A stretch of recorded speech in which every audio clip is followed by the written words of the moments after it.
É chegado o reino de Deus.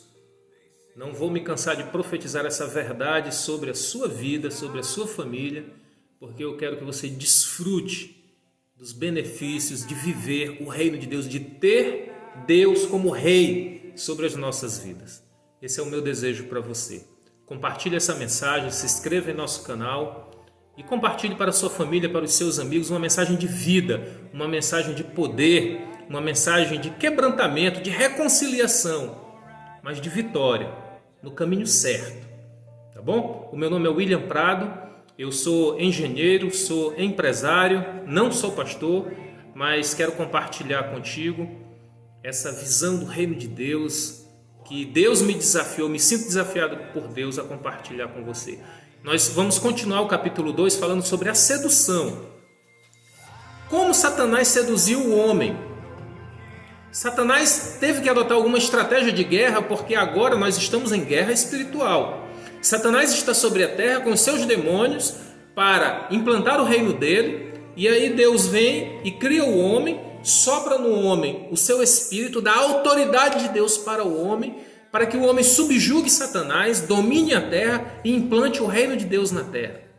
E aí Deus deu a terra para o homem, porque Satanás cai na terra, mas ele não tem a posse da terra, ele não tem legalidade sobre essa terra, ele foi expulso dos céus e ele caiu na terra, e aí ele quer tomar essa terra para ele.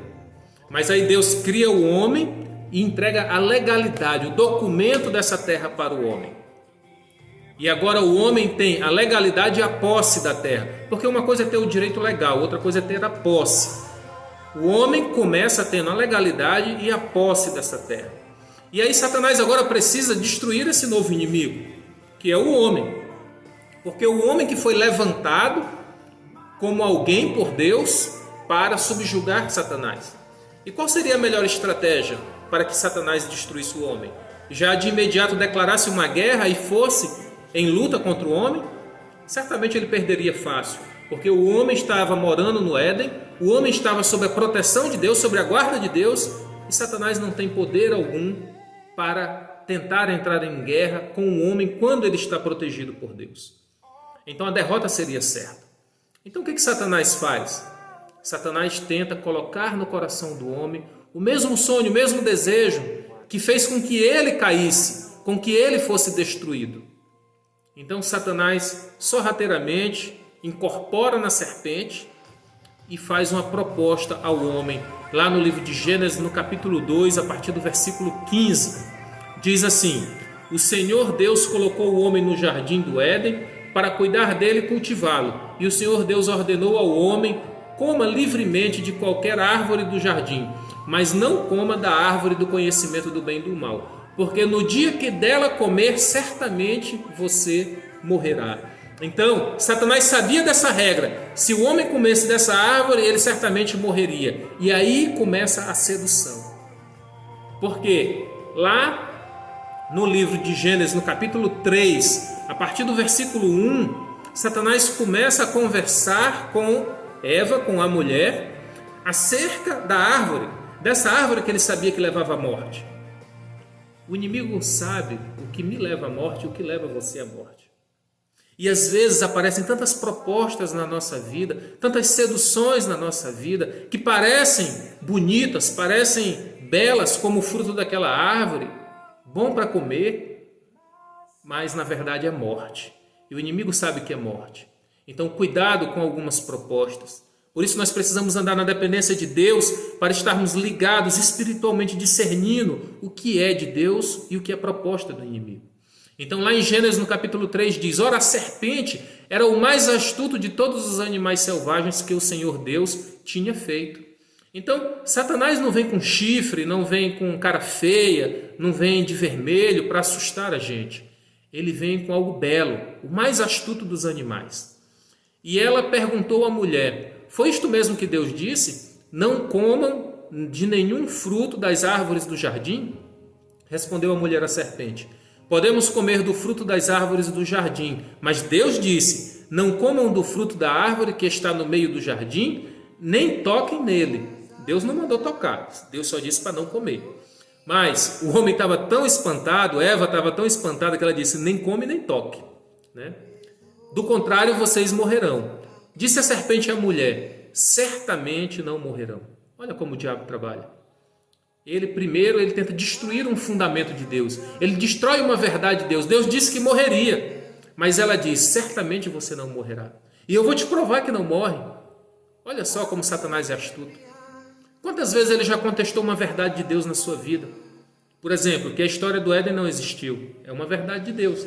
Mas quantas vezes nós já fomos bombardeados com essa sugestão de Satanás de que essa é apenas uma história lúdica, apenas uma ilustração, que isso não existiu de fato. E que a árvore do bem e do mal não é a árvore do bem e do mal, é uma macieira, é uma maçãzinha bonita. Quantas distorções existem para nos fazer perder o foco da verdade de Deus sobre as nossas vidas? E aí, a mulher, né, em diálogo com a serpente, aqui continua: Deus sabe que no dia em que dele comerem, seus olhos se abrirão e vocês serão como Deus. Olha o que a serpente fala: os teus olhos se abrirão e você será como Deus, conhecedor do bem e do mal.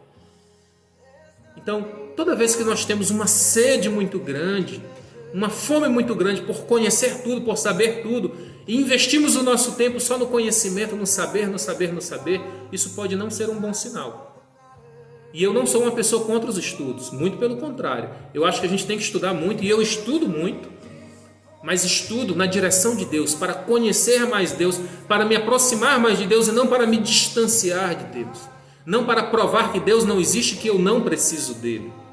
Não para provar que eu posso construir a minha história, que a humanidade pode construir a história dela, separada de Deus. E que Deus não existe.